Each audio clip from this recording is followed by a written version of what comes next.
Алматыда филология ғылымдарының кандидаты, доцент Сансызбай Мәдиевтің 60 жас мерейтойына орай халықаралық конференция өтті. Конференцияға кімдер қатысты, қандай мәселелер талқыланды, мен Ақнұр Игілік баяндаймын.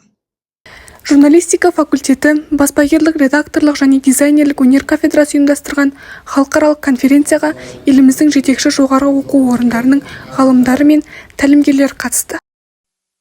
Сансызбай Мәдиев Қазақ ұлттық университеті журналистика факультетінің түлегі, осы факультеттің деканы болды. Көп жылдар бойы профессорлық оқытушылық құрам бойында қызметін жемісті атқарып келеді, ғалымдығы да бар.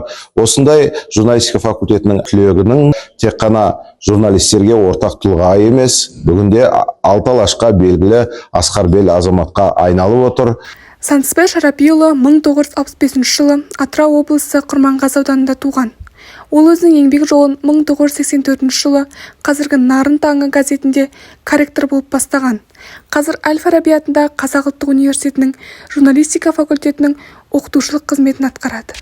Сансызбай ағай бізге бакалавр кезінде сабақ берді. Ол кісі сол жаңағы қатаң талап қоятын сабақта.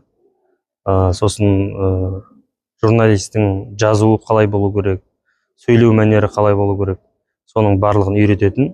Қазірде енді шәкірт тәрбиелеп жүрміз. Сонда біз ол кісінің осы оқу әдістемесіндегі кейбір тәсілдерді біз өзімізге аламыз, соны ары қарай дамытып қолданып жүрміз. Сансызбай Шарапиұлына Халел Досмұхамедов атындағы Атырау университеті Халел алтын медалін, Сәрсен Аманжолов атындағы Шығыс Қазақстан университеті Абай алтын медалін тақты. Туған жер, өскен жеріңе жетер кейде нәрсе жоқ. Ол өте ыстық. Мынау ауданымыздан келіп медаль тағып атса, ол мынау кешегі мен өскен Атырау облысы Құрманғазы ауданының сояқтан келіп жатқан біздің қарт журналист Жұмақай Ғұмаров ағамыз. Ол мен бала кезімде маған өзі ұстаздық еткен, мен сол алғашқы тырнақалды еңбектерімге газетке басқан сол кездегі газет Ленин жолы газетінің тілшісі болатын.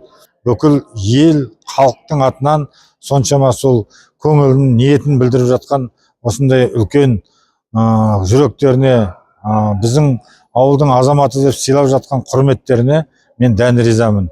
Маған осыдан артық үлкен бақыт жоқ деп ойлаймын. Тұрақты даму мақсаттары аясындағы баспа ісі, редакциялаудың өзекті мәселелері атты басқосуда аударма мәтіндерді редакциялаудың тиімді әдістерін енгізу жолдары қарастырылды. Сондай-ақ әдеби редакциялауда жаңа технологияны оңтайлы пайдаланудың жолдары айтылды. Сондықтан бұл жиынның қоғам дамуындағы орны ерекше дейді мамандар. Ақнұр Игілік, Нұрлан Асқарұлы, Алматыдан.